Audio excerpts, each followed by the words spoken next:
Hello everyone, আশা করছি আপনারা সবাই খুব ভালো আছেন। তো এই যে আমার পাখিটাকে আমি রেডি করে দিয়েছি হুট করে, এখন বাজে 10টারও বেশি। তো তোমাদের দাদাভাই অফিস থেকে আসছে আর কি, এখনও আসেনি। বললো একটু রেডি হয়ে নিতে, তাই একটু রেডি হচ্ছি। কোথায় যাব জানি না, একটু আশেপাশে কোথাও যাব। রিদ্ধি খুব বায়না করছে, মা বাইরে যাব বাইরে যাব। দেখো রিদ্ধির এই নতুন ড্রেসটা কিন্তু কেনা হয়েছে, অনেকগুলো শীতের ড্রেস কেনা হয়েছে। তারপরে আমরা চলে এসেছি এখানে। দেখো আজকে খুব সত্যি মনে হচ্ছিল মোমো খাই, আমি মোমো বাসায় বানিয়ে খাই। রেস্টুরেন্টে খুব একটা বেশি আমার কয়েকবার খাওয়া হয়েছে।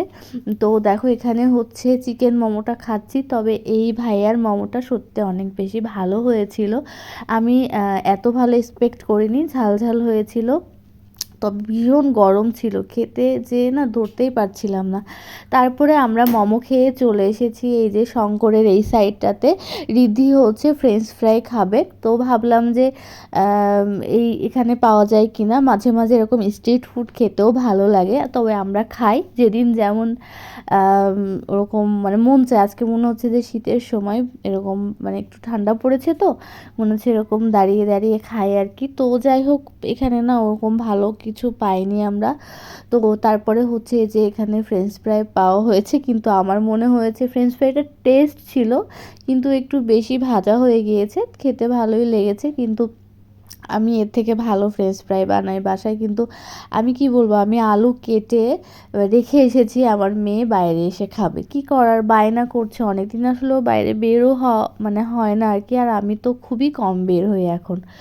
তো এখানে দেখো এই যে ও সসটাতে খাচ্ছে, আমিও কয়েকটা খেলাম আর কি। আজকে বেশ পেটে মনে হচ্ছে খিদেও পেয়েছে। মাঝে মাঝে এমন হয় না যে মানে ক্ষুধা বেশি থাকে, আজকে হয়েছে এমন। তো যাই হোক, এখানে হচ্ছে আমার পিচ্চিটা খাচ্ছে এই যে। আর নিজে লিপস্টিক দিয়েছে, নিজে টিপ পরেছে, শুধু চুলটা আমি বেঁধে দিয়েছি। ওর ড্রেসটা কেমন হয়েছে বলো, সব কিছু আজকে নতুন পরিয়েছি। তো এই যে এখানে আবার তোমাদের দাদাভাই হচ্ছে লুচি আর চাপ নিল, আমি এখানে বসে বসে খাচ্ছি। এই দিকে না অনেক বেশি আড্ডা দেওয়া হয়েছে। ধানমন্ডির এই সাইডটা আমার খুব ভালো লাগে। অপোজিটেই কেএফসি কিন্তু বন্ধ হয়ে গিয়েছে, এখন বাজে রাত প্রায় 11টা মনে হয়, না বেজে গিয়েছে, সেটাও তো 11টা বাজে। তো যাই হোক, তারপরে আমরা যাওয়ার সময় কিন্তু বার্গার পার্সেলও নিয়ে গিয়েছি। তবে বার্গারটা আমি খাইনি, কারণ আমার পেট ভরে গিয়েছিল। বার্গারটা বাসার মানে বাসায় যারা ছিল তাদের জন্য নেওয়া হয়েছে। তো এই যে দেখো, আমরা মোটামুটি একটু ঘুরেছি, বলতে এই ধানমন্ডি টুকের ভিতরেই ঘুরেছি এই আর কি। তো অনেকেই বসছে, দেখছো না যতগুলা বাইক, সব লোক কিন্তু এই পাশে ভরা, সব এত রাতেও সবাই বসে বসে গল্প করে খাচ্ছে। আর বেশ মজা ছিল চিকেনটাও। তারপরে এখানে না দুইটা হচ্ছে এই যে হাওয়াই মিঠাই কিনেছি, কিনে হচ্ছে রিদ্ধি একটা, আর রিদ্ধির হচ্ছে যারা আপু মানে ওর আমাদের পাশের ফ্ল্যাটে আর কি।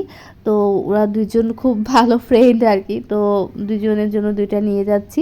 তো যাই হোক, তারপরে বাসায় আসার পরে এই যে এটা হচ্ছে যারা আম্মু মানে আপু আর কি, আমাদেরকে পিঠা বানিয়ে দিয়ে গিয়েছে। পিঠাটা বেশ মজা ছিল, খুবই ভালো লেগেছে পাটিসাপটার পিঠা। তো এই আর কি। তো আজকের এই ছোট্ট ভিডিওটা তোমাদের সাথে শেয়ার করলাম। তোমরা সবাই ভালো থেকো, সুস্থ থেকো, টাটা।